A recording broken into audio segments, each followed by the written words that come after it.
आप सुन रहे हैं नितिश बख्शी द्वारा लिखित और अर्चित मौर्य की आवाज में कहानी अधूरी प्यास।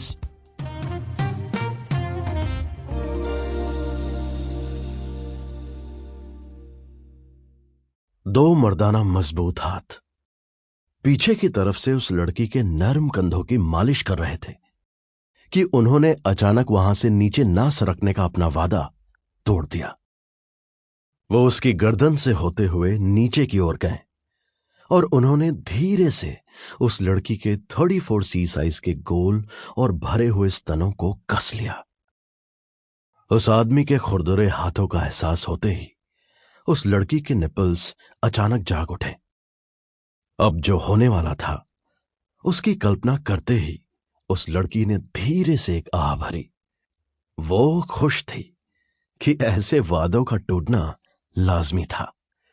जहां एक तरफ उस आदमी के हाथ उस लड़की के नर्म मुलायम स्तनों के साथ खेल रहे थे, वहीं उसके होंठ वो सब कर रहे थे जो उस लड़की को पसंद था।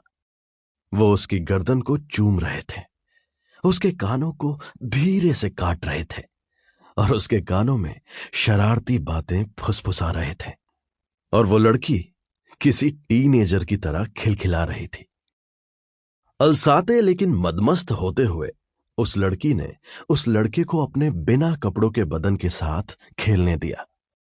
उस लड़के ने अपने हाथों से उस लड़की को बिस्तर पर झुका दिया और फिर धीरे धीरे अपना एक हाथ उसके नितंब पर ले गया। जैसे ही उसने अपनी उंगली उसके नर्म बदन पर घुमाई, उस लड़की को यूं लगा जैसे उसके बदन में बिजली कौंध गई हो। इससे पहले कि वो कुछ और एहसास कर पाती, उस लड़के ने उसके नितंबों पर जोर से एक चांटा मारा और प्यार का खेल दोबारा खेलने के लिए उसे तैयार करने लगा। उस लड़की के बदन में भी हलचल हुई और उसने झट से आंखें खोल के अपने सामने पड़ी ड्रेसिंग टेबल के आईने में देखा। वो आईने के जरिए उस लड़के की आंखों में अपने बदन के लिए भूख देखना चाहती थी, लेकिन उसे कुछ नजर ही नहीं आया।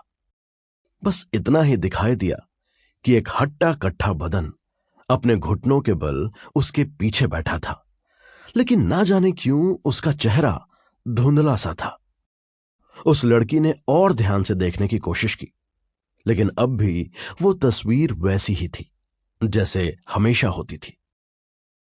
एक मदमस्त गठीला बदन जिसका कोई चेहरा नहीं था। वो अपना सिर घुमा के उसे देखने ही वाली थी कि एक जोर की आवाज ने उसे चौंका दिया। उस लड़की ने एकदम से अपनी आंखें बंद कर ली, मानो वो लड़का उसके बदन में जोर के झटके के साथ दाखिल हो गया हो, पर ऐसा कुछ भी नहीं हुआ था। उस लड़की ने फिर से अपनी आंखें खोली तो बस छत पर चलता एक पंखा नजर आया और बाहर से शोर की आवाजें सुनाई दी। निकिता अपने उस अल्हड़ सपने से एक झटके में बाहर आ गई और उसे एहसास हुआ कि वो कमरे में अकेली थी। बेहद चिड़चिड़ी हालत में वो कमरे से निकली और घर के मुख्य दरवाजे की तरफ बड़बड़ाते हुए बढ़ी। ये सुरेखा ताई ना हमेशा गलत टाइम पर आती है।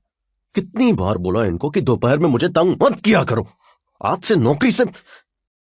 ये कहते हुए उसने दरवाजा खोला तो जहां थी वहीं रुक गई और लफ्ज जैसे मुंह में ही जम गए। उसके सामने 28 साल का एक नौजवान खड़ा था। 6 फीट लंबे खूबसूरत सांवले रोहन ने हल्के नीले रंग की टी शर्ट के साथ काली जीन्स पहनी थी और आंखों पर शेड्स लगाए माथे से पसीना पोंछते हुए अपने घुंघराले बालों को ठीक कर रहा था।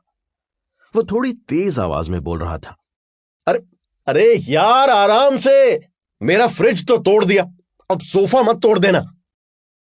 जहां एक तरफ रोहन निकिता के साथ वाले फ्लैट में फर्नीचर रखते हुए मजदूरों पर चिल्ला रहा था, वहीं निकिता की नजर उस पर कुछ पल ज्यादा ही थम गई थी। अनजाने में ही वो भी जोर से बोल पड़ी, Greek gods are fucking real.